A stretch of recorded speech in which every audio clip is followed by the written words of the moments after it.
Time to do another prediction video. We got this time around Gomi versus Florian Fight Night. Starting on the main card, as per usual, we got Ross the Boss or Ross the Real Deal Pearson, one of the few Rosses not to use the Boss as his nickname, versus Dennis Seaver. On paper, Ross should win this fight. He's got the better wrestling. He's got the better ground game. He's got good enough hands, I think, to stand with Seaver. I think he actually has the better hands, although I think Seaver's the better all-around striker because he makes use of kicks oddly and effectively. Seaver has stunned me before, so it really wouldn't surprise me to, if he were to, knock him out. But I'm gonna go with Ross Pearson via a TKO, second or third round. Nate Quarry versus George Rivera. This fight comes down to one thing and one thing only: who hits the other one's chin first?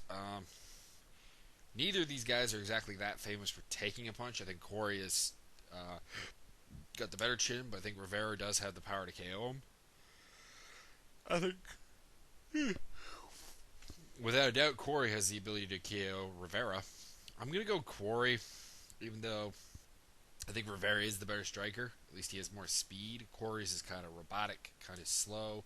That being said, I think he has the heavier hands. I think he has the better chin. First round knockout. Either way this goes, but I'll go with Nate Quarry.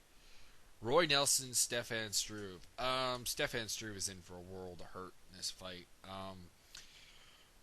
People look at Struve and he's 6'11", and he has this massive reach advantage over Big Country, and he does. But he's not very good at using his reach because his stand-up doesn't really have any power in it, and it doesn't really have a great deal of technique in it. You look at his stand-up, and for a Dutch fighter in particularly, it's not very good.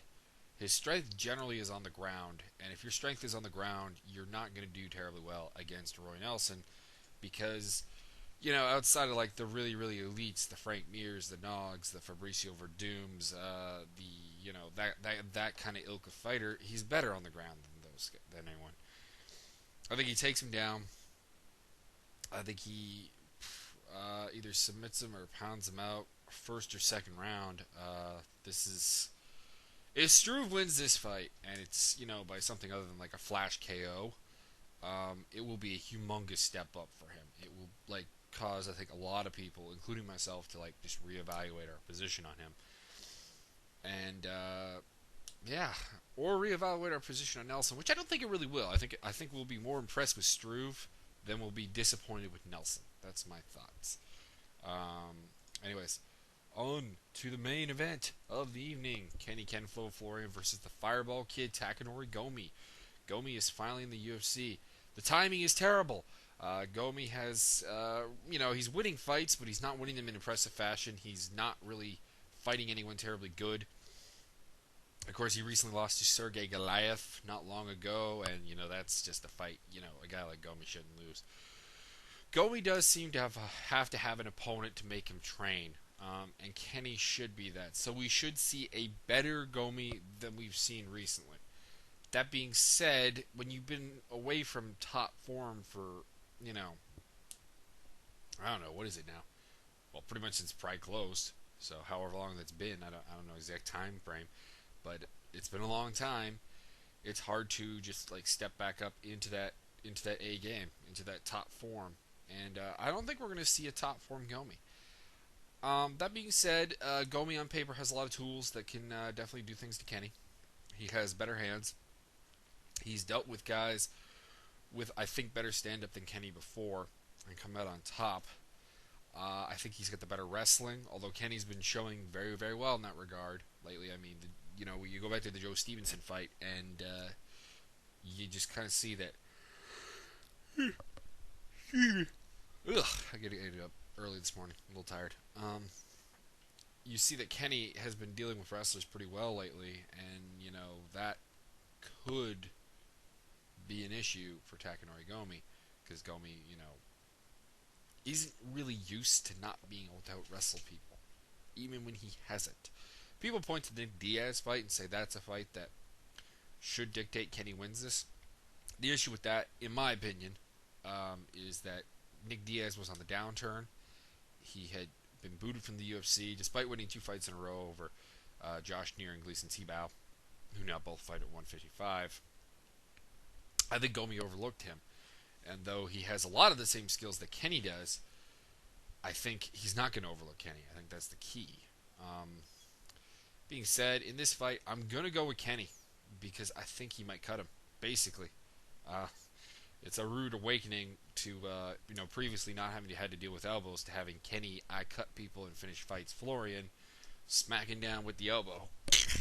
So I'm going to say a cut. I'm going to say it happens in the second round. I'm going to say it ends the fight. And I don't like to pick a win by cut, but Kenny is one of the few fighters I think you can kind of count on that. It's really one of the reasons why a lot of people don't like Kenny. Since I got time, we'll look at the undercard real quick. Andre Winner versus Rafael Oliveira. Probably should be Andre Winner's to lose. He should be able to stop Oliveira's takedowns. Oliveira's stand-up is pretty terrible. Winner's got excellent speed in his stand-up, although technically speaking, he does have a ways to go. Jacob Volkman versus Hanis Torres. Going with Jacob Volkman. I think he has the better wrestling. I think he gets on top of Torres. He's going to be able to beat him from the top position. As for the stand-up, I think Torres is better, but that being said, Volkman's shown he has a bit of a chin, and I think he'll be able to weather it and take him down. He's also going down in weight, which I think is a very good idea for him. Rob Emerson versus Nick Lentz. Going with Rob Emerson. I don't like to go with Rob Emerson because I think anyone who's talked to me about Rob Emerson knows I don't really like him. I don't really think he's that good of a fighter. I don't think he's UFC caliber. I don't really think Nick Lentz is either, though. I think Nick Lentz, is better on the ground, but not as good on the feet. I think Emerson packs a lot of power.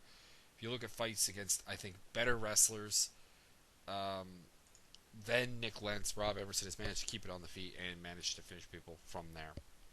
So I'm going to go with Rob Emerson by either a TKO, KO stoppage. Maybe it goes to decision if Lentz has a better chin than I'm giving him credit for. Gleason Tebow, Cal Uno. I wish they would stop calling him Carl Uno. Probably Tebow.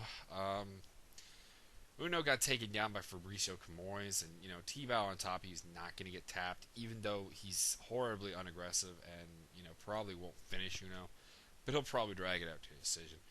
Yushin Okami, Licio Laharis. Okami pretty easily. Laharis is he's an okay fighter, but I think people have forgotten about Okami in the middleweight mix. That yes, he lost to Chael Sonnen, but so did Nate Marquardt. Gerald Harris, Mario Miranda. Miranda is undefeated, but it's been pretty much, if I'm not mistaken, I'm just going to look at the fight fighter real quick here, against no one really of note. And, Gerald Harris is a solid wrestler. I think Harris takes this by unanimous decision. Charlie Brenneman, Jason High, going with Jason High via probably KO. Alright, well, that's basically the card. And this is a good card.